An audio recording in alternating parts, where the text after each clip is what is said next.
이 설교를 보고 신앙 상담을 원하시면 국가번호 1-778-846-7972로 연락 주시기 바랍니다.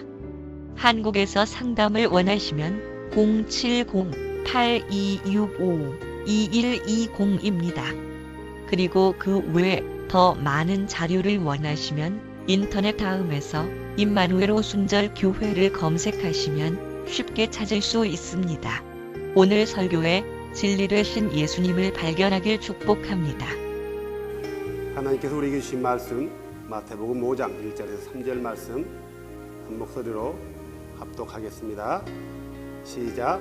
그분께서 무리를 보시고 산에 올라가 앉으시니 그분의 제자들이 그분께 나오매 그분께서 입을 열어 그들을 가르쳐 이르시되 영이 가난한 자들은 복이 있나니 하늘의 왕국이 그들의 것이기 때문이요. 아멘. 자리에 앉아주시기 바랍니다. 오늘 이 본문 말씀을 가리켜서 소위 산상수훈이라고 하고요. 산상수훈은 5장부터 해가지고요 7장까지 아주 굉장히 길어요. 이 5장부터 7장까지를 산상수훈이라고 하고, 오늘 읽었던 우리 본문은 산상수훈 중에 팔복에 관한 얘기예요. 그래서 팔복 중에서도 제일 첫 번째가 가난이라는 주제를 가지고 예수님께서 말씀하시거든요. 오늘 팔복에 관해서 여러분들하고 주마다 같이 얘기를 나누면서 은혜를 받고자 합니다.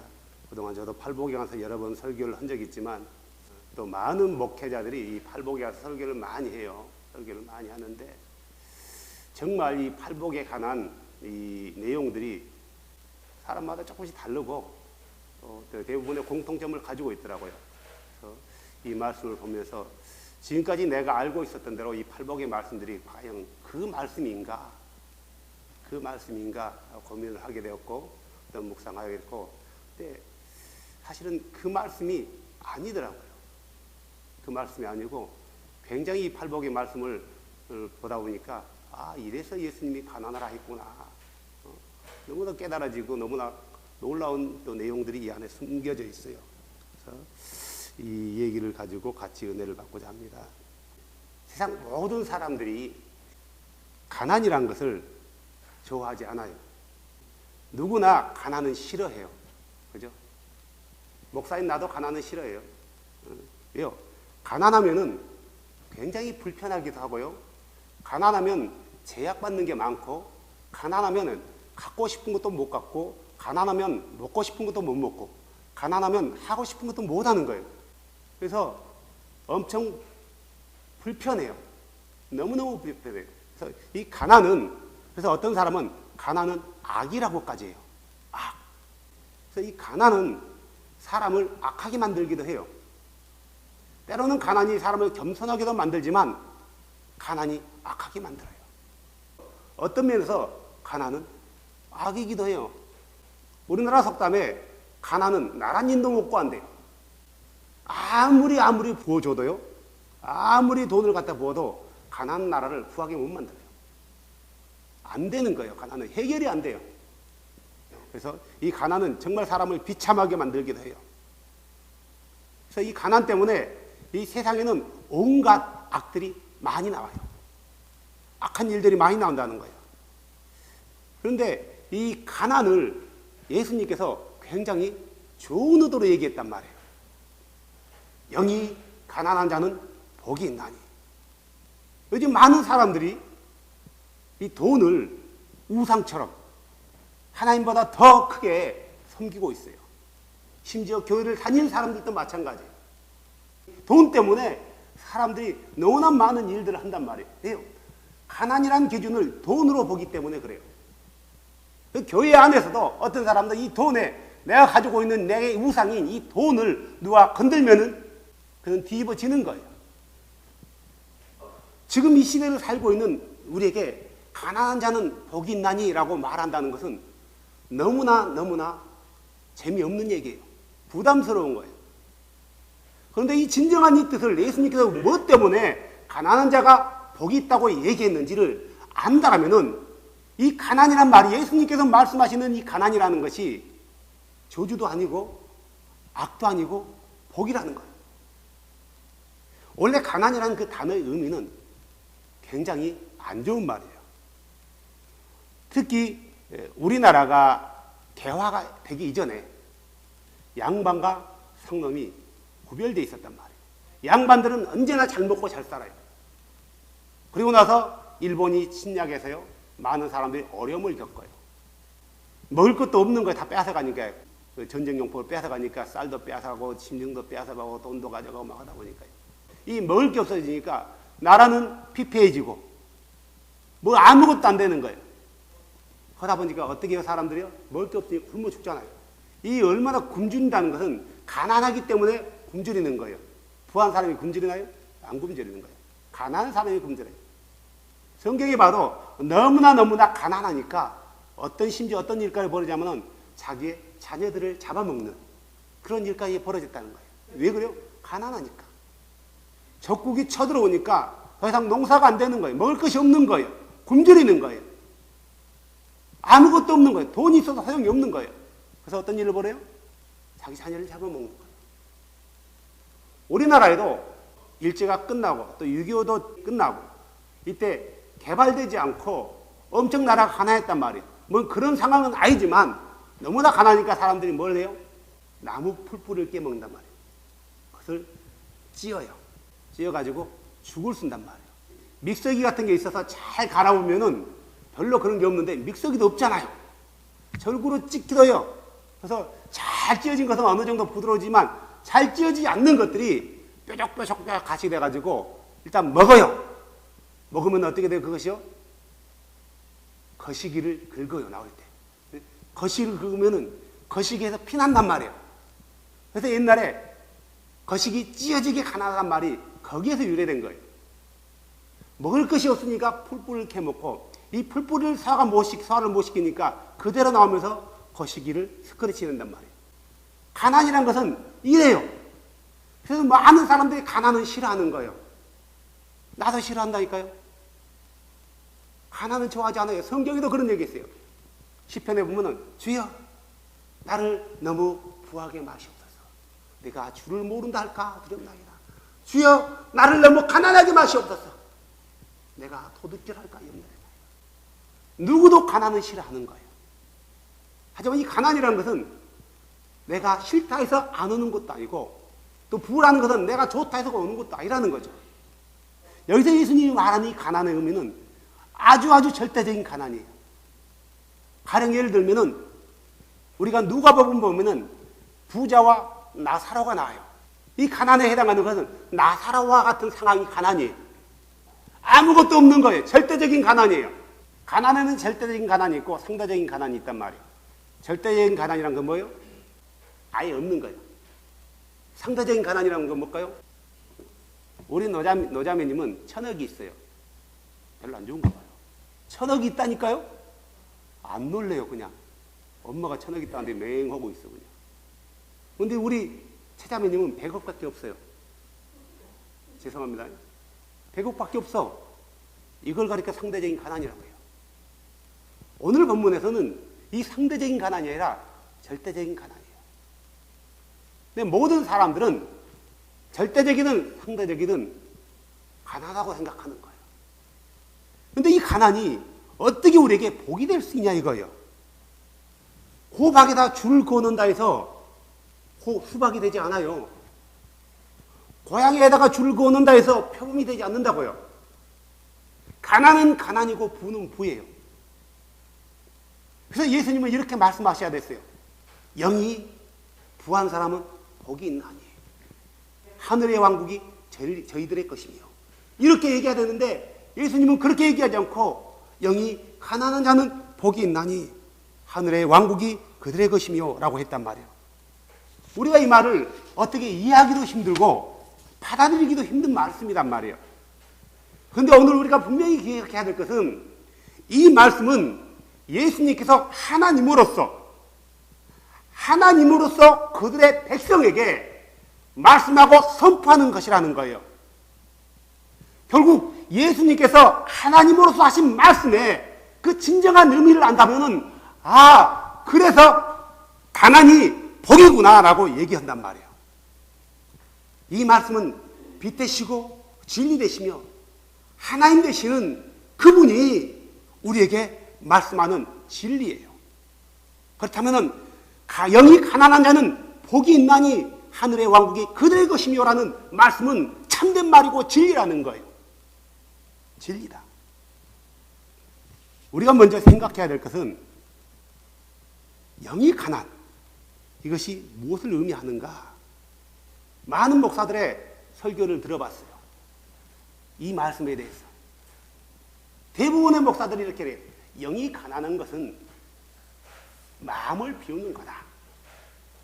사람이 물질을 쫓다 보면 영이 부유해져 가지고 하나님을 쫓지 못한다. 마음을 비워야지 그 마음에 다른 걸 채울 수 있다라고 얘기해요.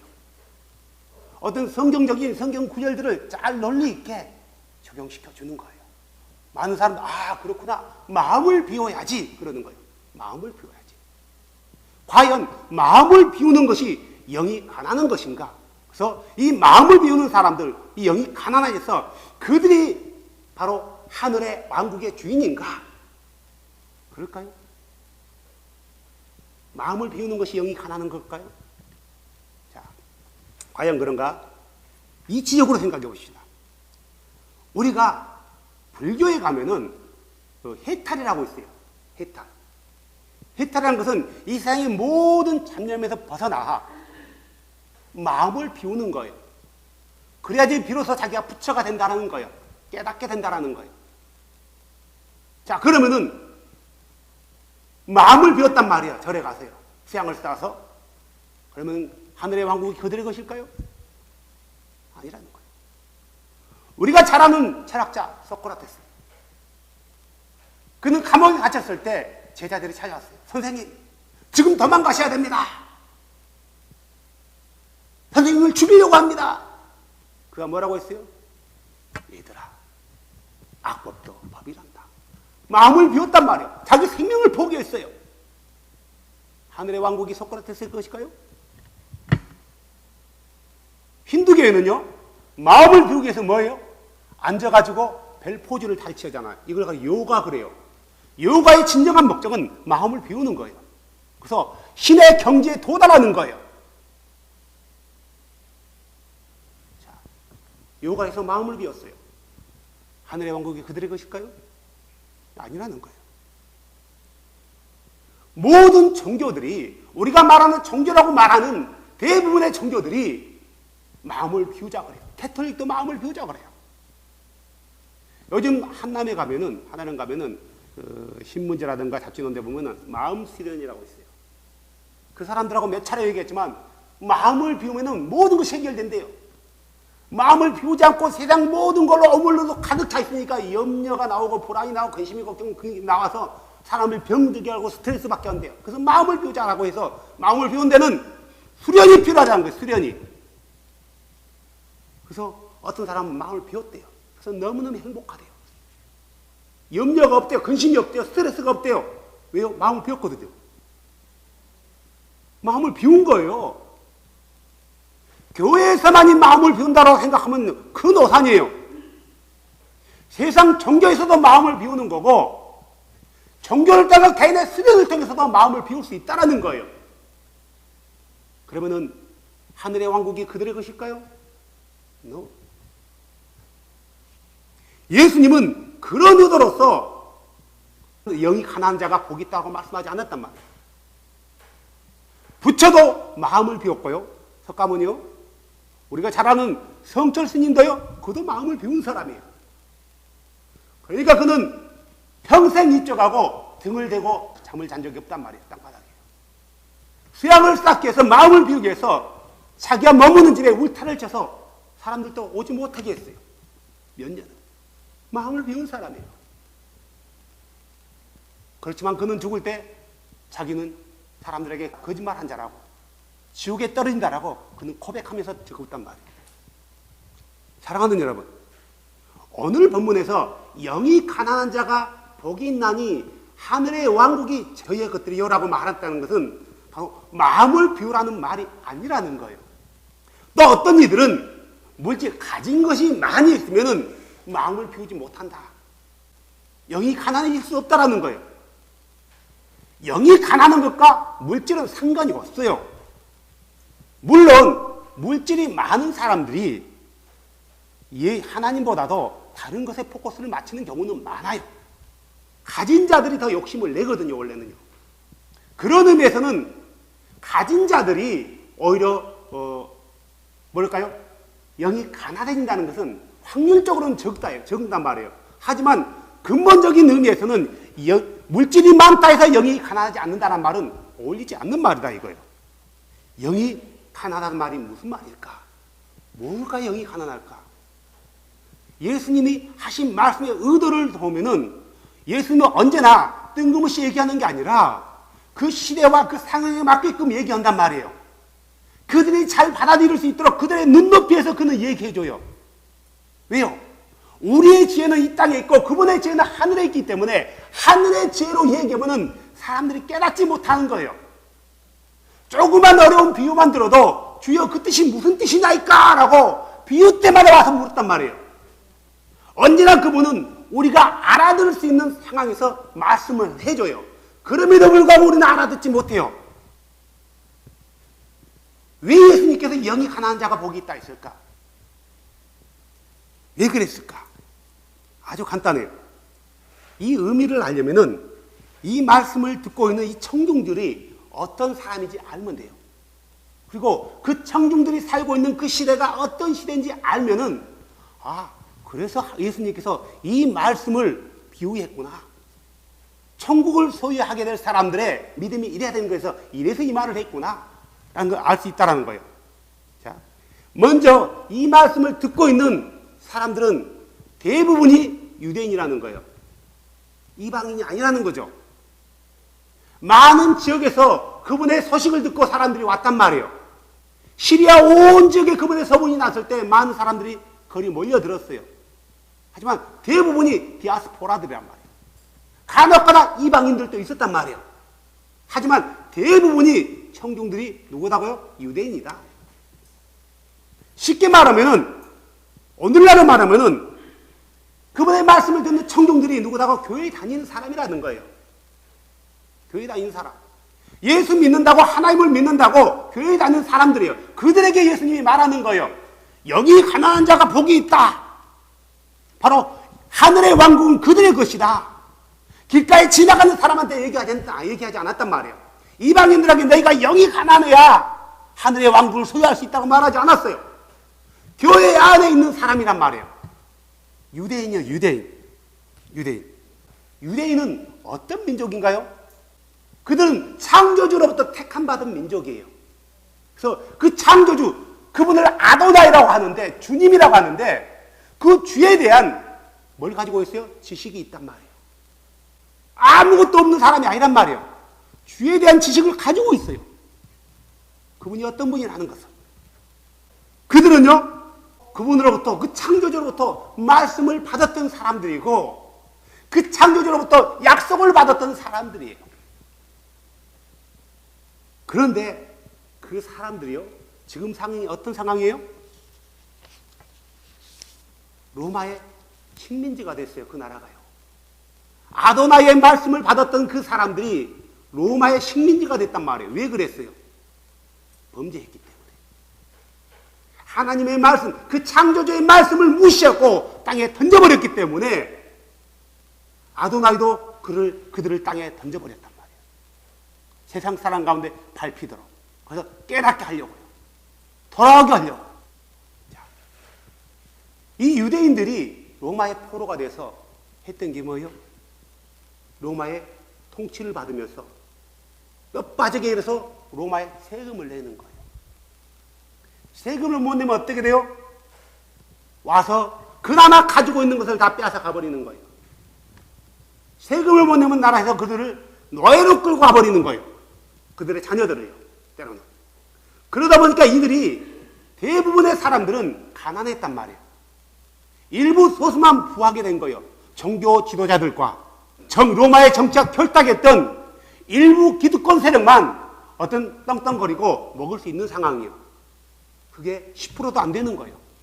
대부분이 가난했어요. 그래서 이 가난한 사람은 나라에 세금 낼 돈도 없는 거예요. 그러다 보니까 어떻게 해요? 이들이요? 세금을 안 내고 버티나요? 배째 그러나요? 지금은 우리가 배째할 수 있어요. 그러죠? 배째하고 재산 다 숨겨놓으면 된단 말이에요. 그 당시에는 그게 안 통하는 거예요. 법이라는 게 무소불위의 권력을 가지고 있어서 사람을 죽여도 상관이 없는 거예요. 세금을 안 내니까 어떻게 해요? 그런 일이 벌어지는 거예요. 그러다 보니까 그들이 가진 자들에게 뭘 빌려와요? 돈을 빌려오는 거예요. 왜 빌려와요? 세금 내기 위해서. 때로는 세금을 내고 나니까 없는 거예요. 내년에 농사하기 위해서 가진 자에게 또 빌려오는 거예요. 그 다음에 풍년이 들어 잘 되면 상관이 없는데 어렵거든요. 그러다 보니까 빚은 눈덩이처럼 쌓이는 거예요. 어떻게 되는 거예요? 가진 자들은 빌려줬으니까 반드시 받아야 되는 거예요. 못 주니까 어떻게 돼요? 그들의 자녀를 빼앗아다가 노예로 팔아버리는 거예요. 또 그 당시에는 의료시설이 뛰어나지 않았기 때문에 병든 자가 많단 말이에요. 이 병 때문에 고치고자 돈을 써봤지만 고치지 못하고 가난에 찌들어 있는 거예요. 이 가난한 사람들의 특징이 뭐예요? 가난에서 벗어나 보고 싶다 이거예요. 이 가난에서 벗어나기 위해서 얼마나 몸부림치겠어요. 그러겠죠? 요즘 시대도 마찬가지란 말이에요. 가난을 싫어하는 이 세대이기 때문에, 가난을 겪어보지 않는 세대이기 때문에 조그만 가난하면 나는 불행하다 해요. 나를 가난하게 만든 이 돈을 벌기 위해서 사람들이 때로는 불철주야 일하기도 하고, 좀 적극적인 사람은 해서는 안 될 일들도 가감히 벌이는 거예요. 그러다 보니까 사람의 목숨까지 빼앗아가는 심각한 죄악들을 짓는단 말이에요. 그것뿐인가요? 요즘 가출청소년의 대부분의 특징이 집안이 가난한 애들이에요. 대부분이 가난하기 때문에 트러블을 일으키기도 해요. 가난하기 때문에. 이 가난한 애들이 뭘 해요? 때로는 도둑질 하기도 하고요. 여자애들은 자기 몸을 팔기도 해요. 자기 몸을 몽으로 생각하지 않고 물질 상품으로 생각한단 말이에요. 쉽게 벌어서 돈을 펑펑 써요. 부자같이. 가난한 사람같이 쪼잔하게 살고 싶지 않다라는 거예요. 그래서 창조주를 섬겼던 이 민족들이 바로 이런 가난한 상태에 있었단 말이에요. 그러니까 그들은 어때요? 신앙보다도 먹고 사는 것에 급급해지는 거예요. 더군다나 종교 지도자들은 어떤 상황이었어요? 정치와 결탁하고, 때로는 그들은 판단하고 비판하면서 하나님의 말씀은 땅에 떨어져서 백성들이 들을 만한 하나님의 말씀을 선포하는 자가 없었단 말이에요.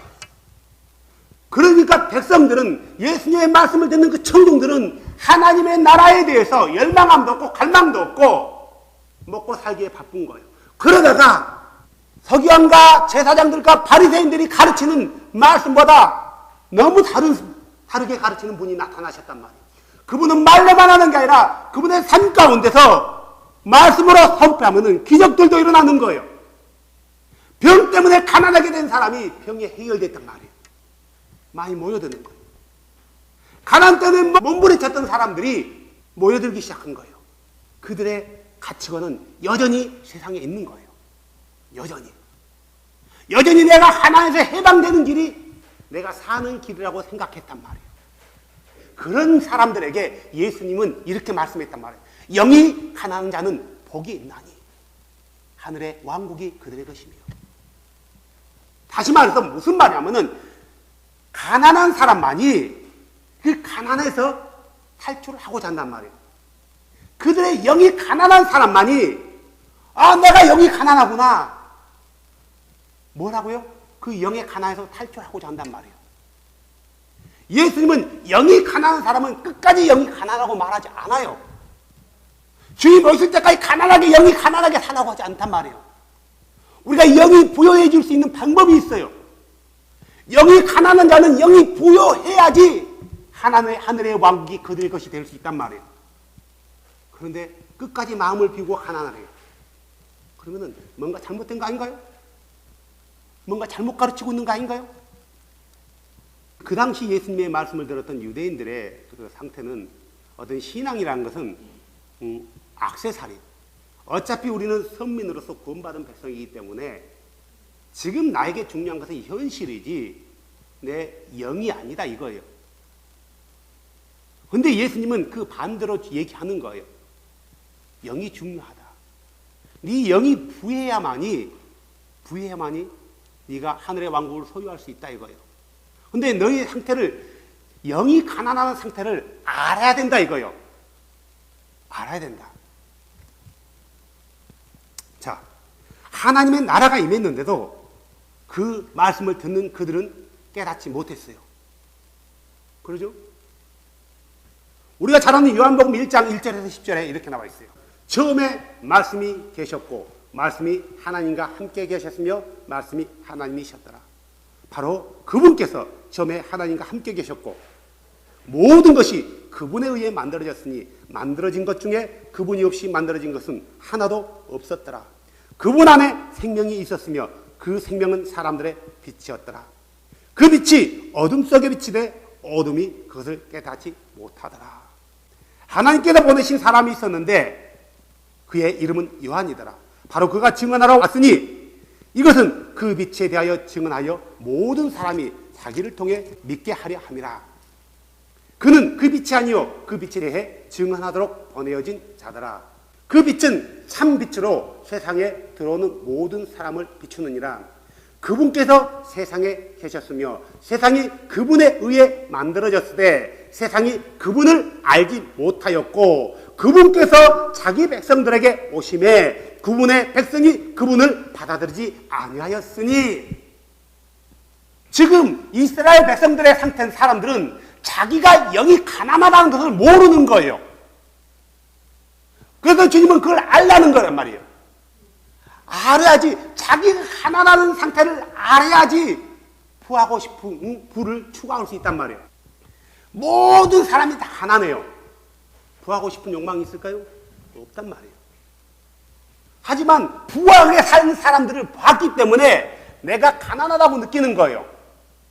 그러다 보니까 부를 추구하기 위해서 온갖 방법들을 다 쓴단 말이에요. 우리의 영의 가난도 마찬가지예요. 내가 지금 영의 가난하다는 것을 알아야지. 그럼 내가 어떻게 해야지? 어떻게 해야 내가 영이 부해질 수 있지? 라고 생각할 수 있다는 거예요. 지금 예수님의 말씀을 듣는 이 청중들은 자신들이 영이 가난하다고 생각하지 않아요. 왜? 자기들은 구원받은 백성이고 선민이거든요. 나에게 지금 중요한 것은 내 눈앞에 있는 현실이지 내가 천국 가냐 지옥 가냐 이 문제가 아니었단 말이에요. 지금 이 시대도 많은 사람들이 그냥 내가 교회 다니기 때문에 문제 없다라는 거예요. 노 프라비라는 거예요. 예수만 잘 믿으면 되지 이게 무슨 소용이 있어. 근데 오늘 말씀은 구원과도 상관이 있다라는 거예요. 쉽게 말하면 영이 가난한 걸 알지 못하면은 자기 부족함을 채울 수가 없거든요. 영이 가난한 걸 모르는 사람은 천국을 소유할 수 없다라는 거예요. 천국을 소유할 수 없는 사람이 구원받을 수 있나요? 없는 거예요. 천국을 소유하려면은 하늘의 왕국을 소유하려면은 먼저 내 영이 가난하다는 것을 알아야 된다 이거예요. 마태복음 2장 2절에 침례자 요한이 뭐라고 했어요? 하나님의 왕국이 가까이 왔으니 회개하라! 라고 외쳤단 말이에요. 회개하라. 회개하지 않으면 하나님의 왕국에 갈 수 없다라는 거예요. 돌이키라는 거예요. 마가복음 1장 15절에도 예수님께서 이렇게 말씀하셨어요. 때가 차고 하나님의 왕국이 가까웠으니 너희는 회개하고 복음을 믿으라. 왜 그들이 하나님의 왕국이 가까이 왔는데도 깨닫지 못했다고요? 이유는 두 가지예요. 먼저는 그들이 진정한 하나님의 말씀을 듣지 못했기 때문에, 진정한 하나님의 말씀을 선포하는 선포자가 없었기 때문에 그래요. 또 말씀을 선포하는 자가 있어도 그들이 길을 막았기 때문에 그런단 말이에요. 그들이 길을 막았고 아도나이께서 보낸 선지자들을 그들이 어떻게 죽였어요? 돌로 쳐 죽이고 이렇게 해서 죽이고 저렇게 해서 죽였잖아요. 그러다 보니까 아도나이께서 400년이라는 기간을 선지자를 보내지 않아요. 그래서 진정한 하나님의 말씀을 선포하는 선지자가 없는 거예요. 말씀을 전한 자가 없었을까요? 많았어요. 우리나라에만 한 해에 몇 명의 목사가 나오는 줄 아세요? 몇 명 나올 것 같아요? 5천 명 나와, 5천 명. 5천 명이나 되는 목사들이 나온단 말이에요. 1년에. 그러면 우리나라의 대형 교회 하나가 탄생하는 거예요. 너도 목사고 나도 목사고 수많은 사람이 목사예요. 나 밴쿠버 와서 이삿짐 몇 번 날라주러 갔었거든요. 날마다 한 거예요. 어쩌다 한 번씩 한데 벌써 목사 가정만 5집인가 이삿짐에 있어요. 5, 6집인가. 10번 갔나? 반이 목사더라고요. 자, 목사가 많다는 것이 잘못됐다는 게 아니에요. 목사가 많은 게 강도 많은 것보다 좋죠. 그렇잖아요. 목사 많은 게 술주행경이 많은 것보다 낫잖아요. 목사 많은 게 경찰 많은 것보다 나은 거예요. 그 당시도 마찬가지란 말이에요. 바리새인과 서기관들, 율법학자와 제사장들 수없이 많았지만 하지만 그들이 진정한 하나님 말씀을 선포했냐 이거예요. 하나님 말씀을 진정으로 선포하지 않으니까 어떤 일이 벌어졌어요? 하나님 말씀을 듣지 못하니까 자기들의 영적인 상태를 깨닫지 못하는 거예요. 자기들이 영적으로 가진 것이 아무것도 없다는 거예요. 영적으로 알고 있는 것이 없다는 걸 모르는 거예요. 우리가 자기 처지를 알아야지 되는 거란 말이에요. 이런 의미에서 소크라테스가 아주 유명한 말을 했잖아요. 뭐라고 했어요? 그래서 우리가 좋은 말로 표현한 거고요. 나쁜 말로 표현하면 뭐래요? 그러면요, 네 꼬라지를 알아라 이거예요. 우리가 우리 지금 상태가 어떤 상태인지를 알아야만이 그 다음에 우리가 어떤 액션을 취할 수 있단 말이에요. 무조건 잘 돼, 는 잘 되고 있어. 평안해 하면은 그들이 깨닫지 못하는 거예요. 나 잘하고 있나 보구나. 나 문제 없나 보구나. 당신 구원 받았다니까. 11조 열심히 되고 교회 열심히 다니고 헌금도 열심히 하잖아. 봉사도 하고 성교 간다면 안 빠지고 따라다니고 간혹가다 예배할 때 눈물도 흘리고 두 손도 들잖아. 문제 없어. no problem이야. 다른 사람 다 지옥 가더라도 당신 천국 가. 걱정하지 마. 한 번 천국 가면 영원한 천국이야. 걱정하지 마. 그렇구나. 자기 상태를 모르는 거예요. 사랑하는 여러분, 자신의 처지를 아는 사람이 자신이 어떻게 해야 되는지를 아는 거예요. 예수님께서 영이 가난하다라고 했던 것은 우리 상태를 알아는 거예요. 하나의 말씀이 없다라는 거. 영이 가난하다는 것은 어떤 마음을 비우라는 게 아니라 나의 구원자이신 유일하신 그 주에 관한 지식이 없다라는 거예요. 그래서 자신의 영이 이런 상태인지를 모르는 거예요. 자신의 영적인 상태를 아는 사람은 복이 있는 거예요. 천국을 소유할 수 있는 기회가 있는 거예요. 하지만 자신이 영적으로 가난한데 이 가난한 것을 모르는 사람은 그는 불쌍한 사람이에요. 천국을 소유하지 못할 사람이란 말이에요. 알아야 되는 거예요. 자, 예수님인 당시에 자기들의 상태를 몰랐던 사람들에게 너희들의 상태를 알아라. 너희가 하늘의 왕국을 소유하고 싶으면 영이 가난해야 된단다. 지금 가르쳐주고 있단 말이에요. 다시 말해서 예수님 눈으로 보기는 그들이 다 영적인 가난한 사람들이란 말이에요. 알기를 원했어요. 깨닫기를 원했어요. 그래서 이 영이 가난한 것을 아는 사람들은 그것으로 채우려고 몸부림칠 거란 말이에요. 그러면 어떻게 된다? 결국 채워진단다 이거예요. 누가복음 11장 9절에서 13절 보면 이렇게 나와 있습니다. 내가 또 너에게 이르노니 구하라 그러면 너에게 주실 것이요 찾으라 그러면 너희가 찾을 것이요 두드리라 그러면 너에게 열릴 것이라 구하는 자마다 받고 찾는 자마다 찾으며 두드리는 자에게 열릴 것이니라. 너희 중에 누가 아들이 빵을 구하면 아버지가 되어 그에게 돌을 주겠느냐? 혹은 그가 생선을 구하면 그에게 생선 대신 뱀을 주겠느냐? 혹은 그가 알을 구하면 그에게 전갈을 주겠느냐? 그런즉 너희가 악할지라도 너희 자녀에게 좋은 선물을 줄 알거든 하물며 하늘에 계신 너희 아버지께서 자기에게 구하는 자들에게 무엇을요? 성령을 더 많이 주시겠느냐? 다시 말해서 구하고 두드리고 찾는 것은 내가 하고 싶은 걸 구하고 찾고 두드리는 게 아니라 하나님의 거룩한 영을 구하라는 거예요. 그 거룩한 영을 받기 위해서 두드리라는 거예요. 찾으라는 거예요. 열하는 거예요. 우리는 이 말씀 또한 오해하고 있단 말이에요. 내가 어떤 목표가 있는데 이걸 받기 위해서 응답자들 7셔서 이 말 이런 의미로 얘기하지 않았단 말이에요. 오늘 예수님은 성령을 부어주시겠느냐고 말하고 있단 말이에요. 왜 성령을 구하라고 얘기했어요? 왜 성령을 받기 위해서 찾으라고 했어요? 왜 성령을 받기 위해서 두드리라고 열라고 했어요? 거룩한 영이 임해야지 어떤 일이 벌어져요? 그 진리 되신 분을 알 수 있어요. 거룩한 영이 임해야지 그 진리 되신 분이 누구인지를 알 수 있단 말이에요. 그래서 이 거룩한 영을 진리의 영이라고 한단 말이에요. 진리의 영이 없이는 그 진리 되신 그분을 알 수 없는 거예요. 자신이 영이 가난한 상태를 아는 사람은 뭘 구해야 되는 거예요? 주님, 내게 거룩한 영을 부어주시옵소서, 이거예요. 진리의 영이 임하는 사람만이 그 진리 되신 그분을 알 수 있는 거예요. 자기 영이 가난한 것을 깨닫게 된단 말이에요. 그래서 자기 영이 깨닫는 사람들은 누굴 알아야 돼요? 진리 되신 그분을 알아가려고 하는 거예요. 그분이 없다라는 것은 가난하다는 거예요. 바로 이분이 천국의 주인이에요. 반드시 이분만을 통해서 그분의 나라에 들어갈 수 있어요. 이분은 알파와 오메가예요. 이분은 처음과 나중이에요. 이분은 시작과 끝이에요. 이분은 왕중의 왕이고 주중의 주이시며, 이분은 하늘과 땅을, 그리고 보이는 세계와 보이지 않는 세계를 만드신 분이에요.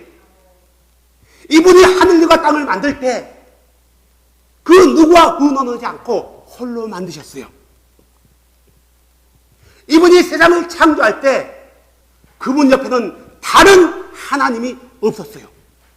오직 그분 홀로 만드셨어요. 이분은 놀라우신 이고 카운셀러예요. 이분은 전능하신 하나님이고 영존하신 아버지고 평화의 왕자예요. 이분은 찬양받으실 유일하신 우리 하나님이에요. 이분 홀로 하늘의 보좌에 앉아 계시는 거예요. 이분이 그들의 백성에게 율법을 주셨어요. 이분은 선한 목자예요.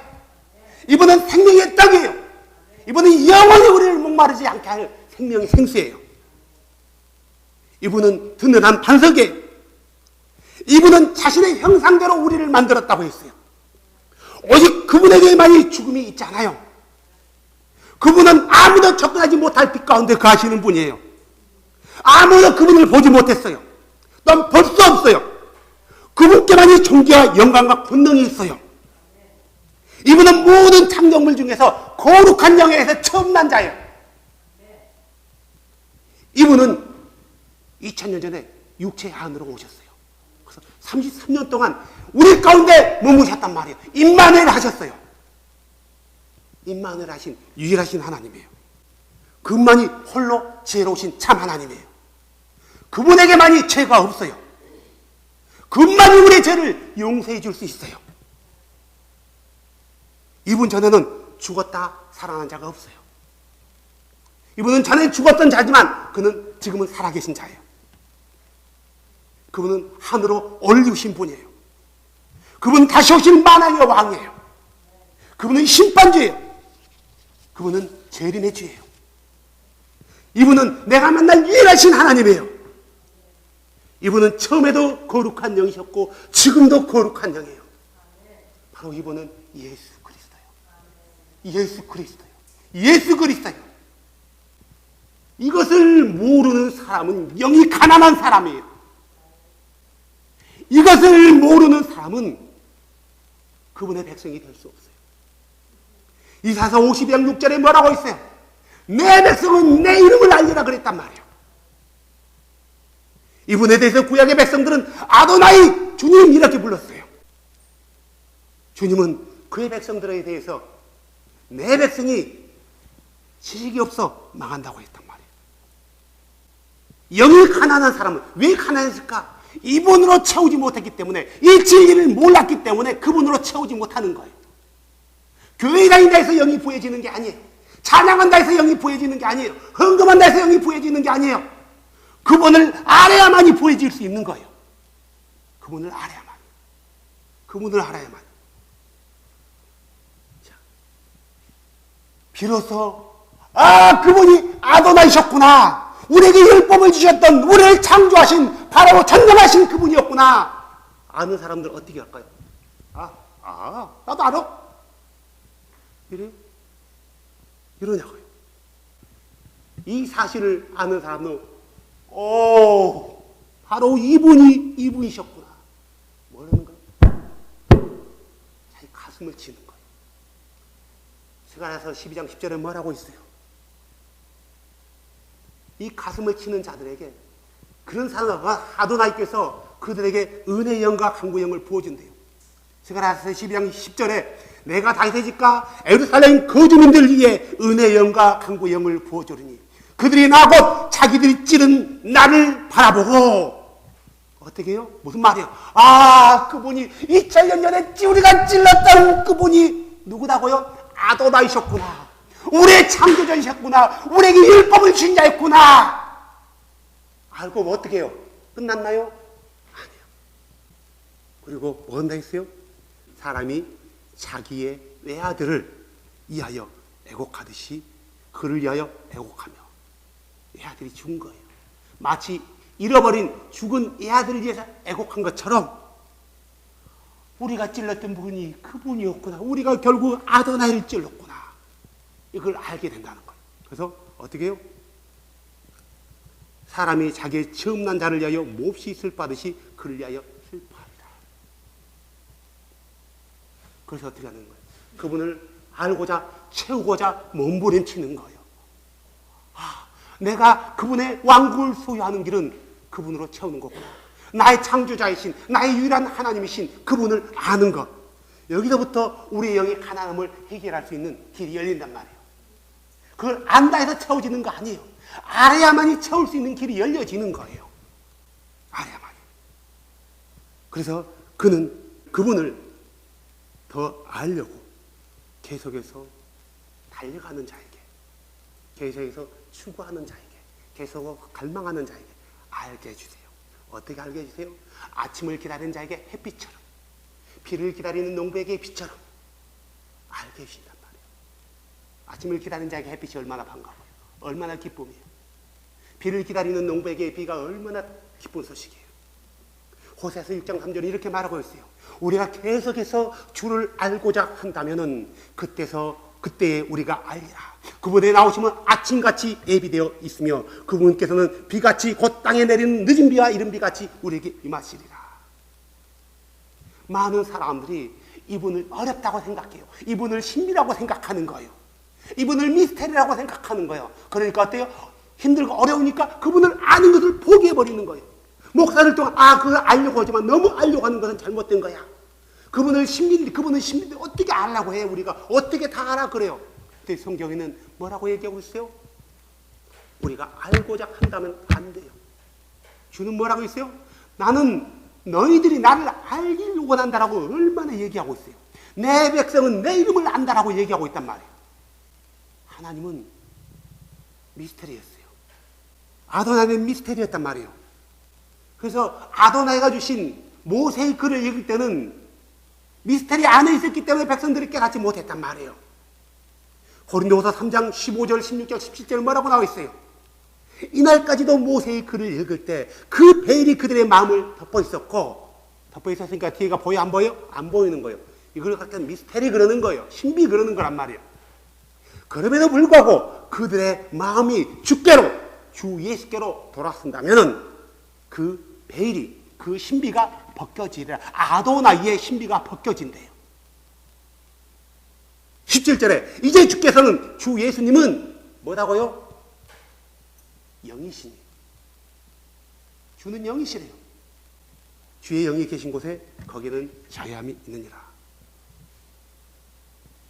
우리의 마음을 아도나이신 예수께로 돌린다면은 그분이 어떤 분이라는 걸 알게 되는 거예요. 이분이셨고, 그래서 그분이 이 땅에 오셨고, 그분이 내 죄 때문에 십자가에 죽으셨고, 그분이 나를 위해서 피를 흘리셨고. 근데 우리는 그분에 대해서 많이 오해하고 있잖아요. 너무너무 많이 오해하고 있잖아요. 어렵다라고 생각하고 있잖아요. 전혀 그분을 아는 것은 어렵지 않아요. 그분은 더 이상 신비가 아니란 말이에요.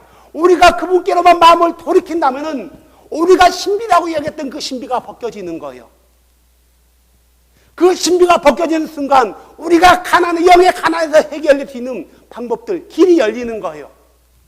영이 가난한 사람은 반드시 부해져야 되는 거예요.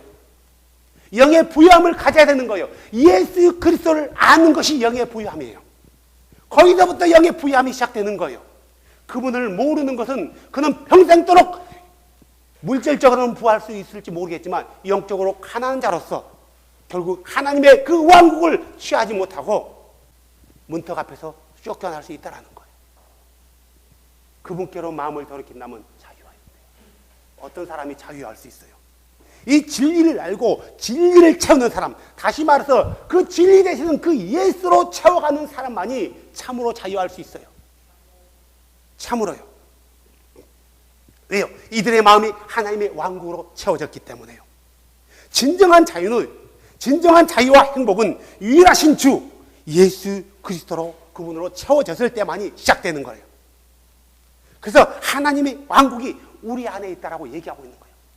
하나님의 왕국이 저기 있다, 여기 있다가 아니라 바로 네 안에 있다라고 말하는 거란 말이에요. 왜요? 그분이 천국의 주인이시기 때문에 그래요.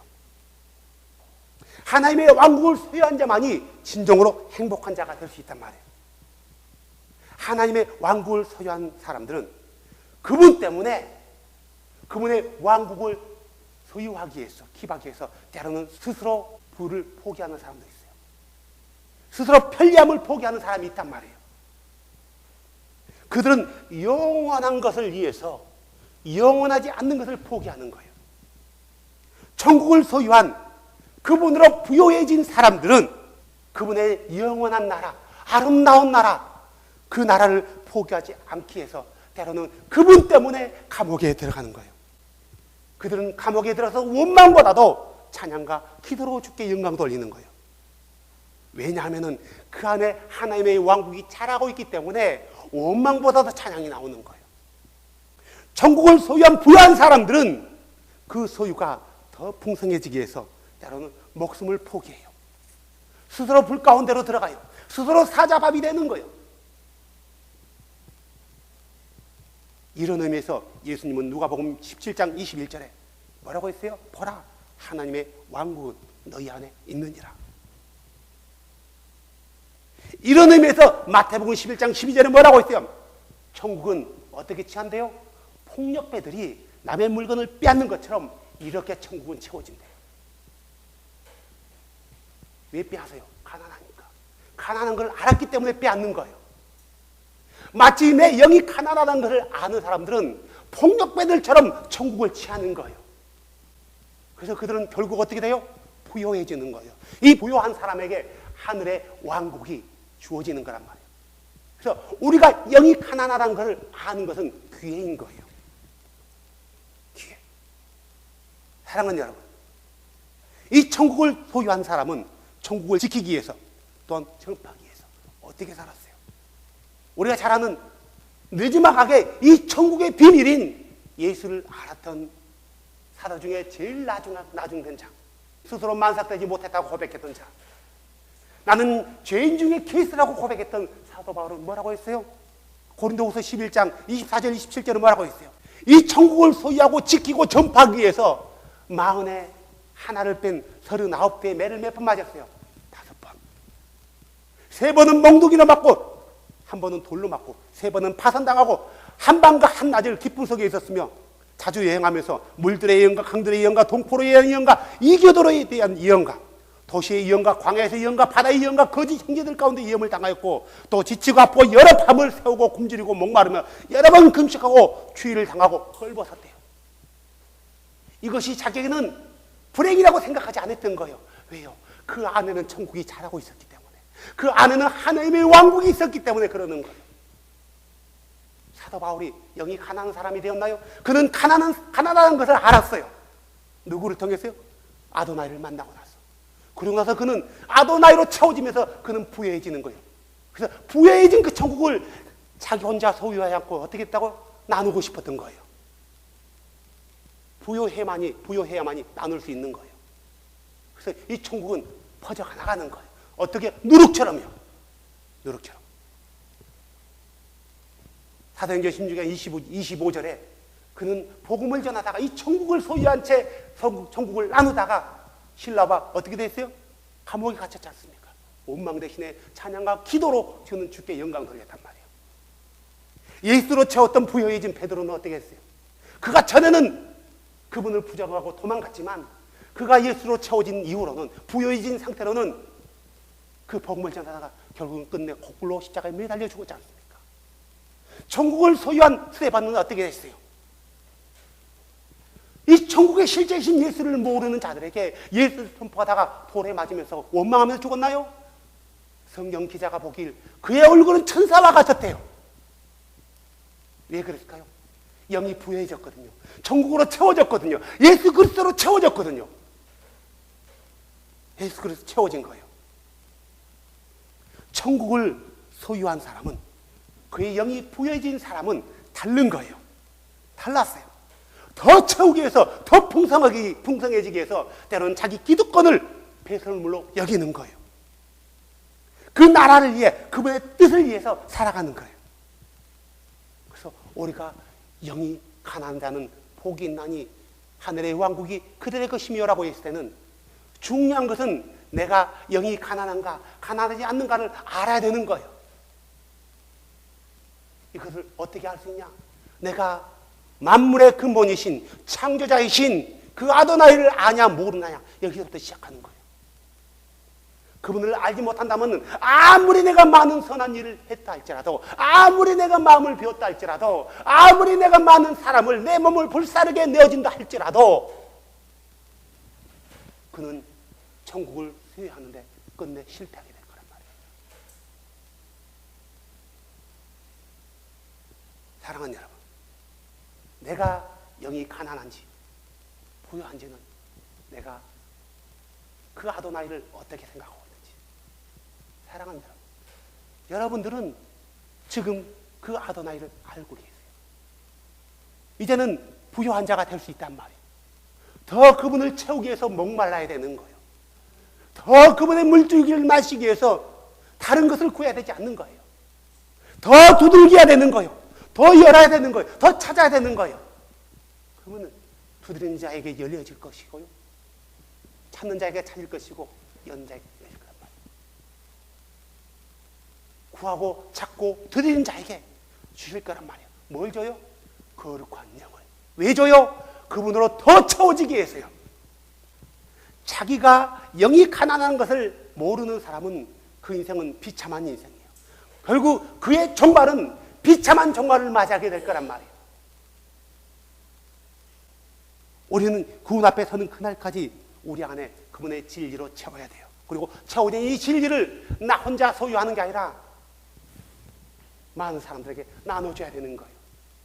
이것은 진정한 나눔은 부유함에서 오는 거예요. 가난하면 주고 싶어도 못 주는 거예요. 가난하면 주고 싶어도 못 주는 거예요. 영이 가난한 사람은 예수를 줄 수 없어요. 예수로 채워져서 부유한 사람만이 예수를 줄 수 있단 말이에요. 사도들이 성전 미문 앞에 앉아있는 그 안진병에게 누구를 줬어요?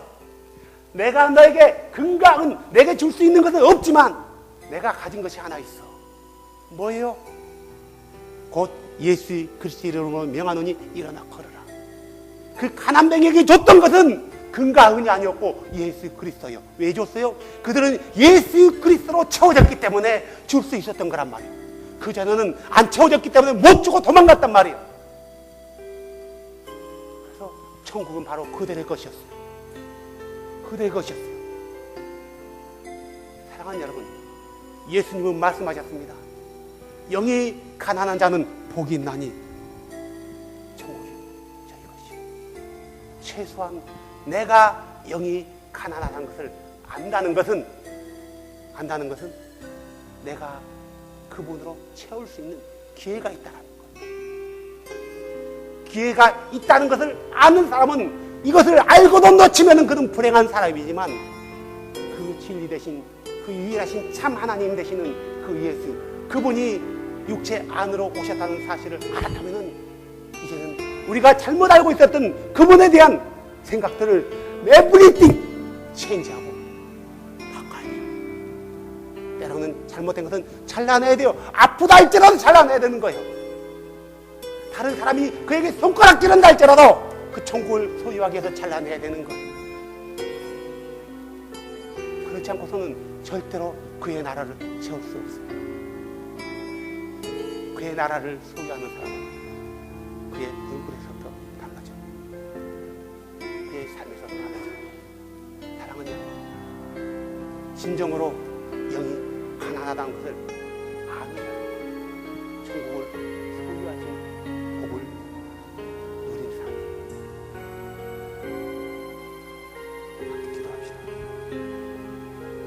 함께 기도합시다. 주 예수님, 나는 진정으로 영이 가난했던 것을 알았습니다. 이제 예수로 더 채워지게 해주시옵소서.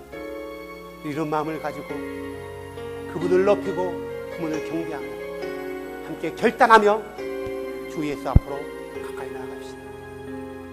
함께 기도합시다.